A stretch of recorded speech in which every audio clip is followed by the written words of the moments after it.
The diplomatic summit on Nexus Station was supposed to be routine.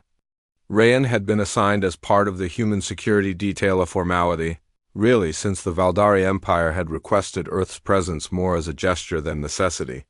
Humans were still newcomers to the galactic community, barely a century into their first contact with the dozens of species that populated the known systems. Rayan stood at attention near the entrance to the Grand Hall, his dark eyes scanning the crowd of delegates.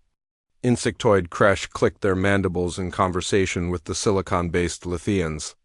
Aquatic Sereni floated in their mobility tanks, their bioluminescent patterns flickering with emotion. It was a standard gathering of the galaxy's elite. Then she entered. Princess. Era of the Valdari Empire moved with the grace expected of royalty, her crystalline skin refracting the station's artificial light into cascades of violet and gold. The Valdari were ancient, their civilization spanning millennia before humans had even discovered fire. They were scholars, artists, philosophers, and they possessed biological advantages that made them naturally superior in almost every measurable way. Enhanced reflexes, processing speeds that rivaled quantum computers, lifespans measured in centuries. Rayan had been briefed on proper protocol. Bow slightly when she passed. Maintain respectful distance. Do not make direct eye contact unless addressed. He did none of those things. Era stopped dead in her tracks when she saw him. Her attendants, confused, halted beside her. The princess's luminous eyes, three of them arranged in a triangular pattern on her elegant face, fixed on Rayan with an intensity that made the surrounding delegates uncomfortable. Rayan met her gaze evenly, his expression neutral but not submissive. He didn't bow. The silence stretched for 3 heartbeats before Era's chief advisor whispered urgently in her ear. She blinked, all 3 eyes in sequence, then continued walking. But as she passed, Rayan could have sworn he saw something in her expression he didn't expect. Fear. Later that evening, Rayan was summoned to a private chamber. He expected reprimand for his breach of protocol. Instead, he found Princess Era alone, her attendants dismissed. "You looked at me," she said without preamble. Her voice was melodic, layered with harmonic undertones that human vocal cords could never produce. Directly.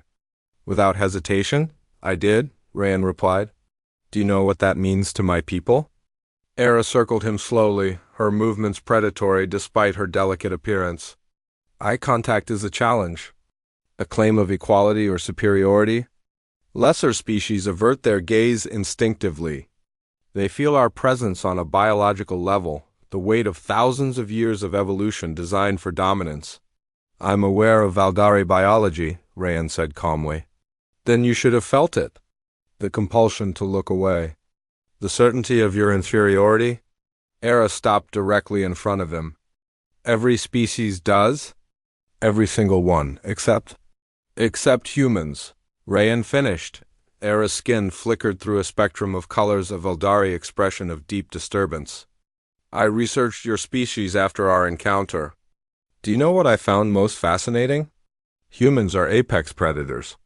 On a planet filled with creatures faster, stronger, more venomous, more armored, humans won through persistence, through endurance, through the absolute refusal to accept defeat." She pulled up a holographic display, images of Earth's history flickering between them. Ancient humans tracking prey for days until the animal collapsed from exhaustion. Soldiers marching through conditions that would kill most species. Athletes pushing their bodies past what should be biological limits. "You are not the strongest in the galaxy," Era continued. "Not the fastest, not the smartest by processing speed. But you are the most stubborn, the most adaptable. And most terrifying of all, you are immune to our presence." Rayan watched the display shift to show other species encounters with humans. Trade negotiations where humans refused to back down. Military exercises where human soldiers simply outlasted their alien counterparts. Scientific competitions where human researchers succeeded through sheer determination where others gave up. "The Kresh have natural armor," Era said. "The Sereni have perfect memory. The Lithians can survive in environments that would vaporize organic life. And we Valdari have biological superiority and evolutionary advantage that ensures other species recognize us as dominant." her three eyes fixed on him again. But humans? Humans look at all of that and think challenge accepted. Is that why you stopped? Rayan asked. Because I didn't react the way you expected? I stopped because I saw something in your eyes that I've never seen before, Era said quietly. Not aggression. Not submission. Just ... equality. As if the millions of years between our species' development meant nothing. As if we were simply two people meeting for the first time. She moved to the chamber's viewport, looking out at the stars. My people have been preparing for this. Human integration into galactic society has been ... disruptive. You challenge assumptions we've held for millennia. You refuse to accept the natural order. And you do it all without malice or conquest. You simply exist as equals and expect others to accept it. Rayan joined her at the viewport. Is that such a bad thing? Era was silent for a long moment. Then, surprisingly, she laughed, a sound like wind chimes in a storm. Perhaps not. Perhaps the galaxy has been stagnant for too long, each species comfortable in their role. Perhaps we needed someone to look us in the eye and remind us that dominance is not destiny. She turned to him. And for the first time, Rayan saw not fear in her expression, but something else, respect, maybe even hope. Your people will change everything, Era said.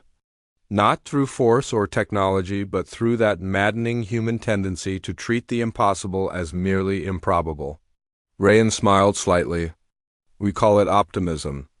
We call it terrifying, Era replied, but her skin had shifted to a warm golden hue contentment, Rayan had learned. But perhaps that's exactly what the galaxy needs. As Rayan left the chamber that night, he understood what the princes had truly meant. Humanity's greatest strength wasn't their technology or their tactics. It was their fundamental inability to accept that anything or anyone was inherently better than them. They would climb any mountain, cross any void, overcome any obstacle. The galaxy was about to learn what it meant when a species refused to know its place, and Rayan suspected that Princess Era would be watching that transformation with great interest.